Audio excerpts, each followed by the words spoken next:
we have a little bit of time for questions. I'm not in charge here, but if I'm not mistaken, I left a little bit of time for questions. I'm happy to answer about anything, legal issues, political issues, football. Yes, sir. I was interested in what you said, that it's much more difficult to identify an enemy. Mm-hmm. But I wonder if there aren't some pretty obvious enemies in our society.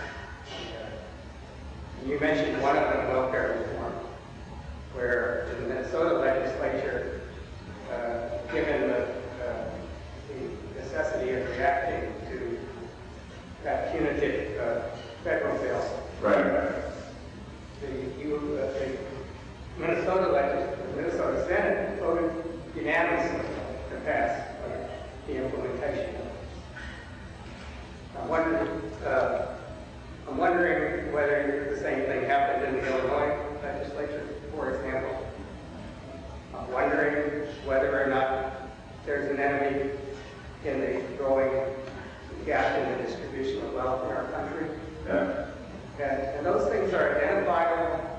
They're clearly bringing our country to its knees. But in terms of the moral climate, right. Well, so I'm wondering whether you want to talk about. Sure. No, I'll be happy. The ingredients. What we need to go after. Good. Well, I think that's an excellent question. Let me take it sort of twofold. The first question, which is fairly specific, is about welfare reform.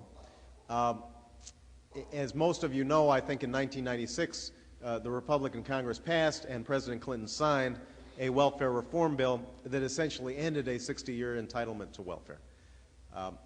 I was a strong proponent of some reform of the welfare system. I would not probably have supported the federal system, the federal bill that was passed.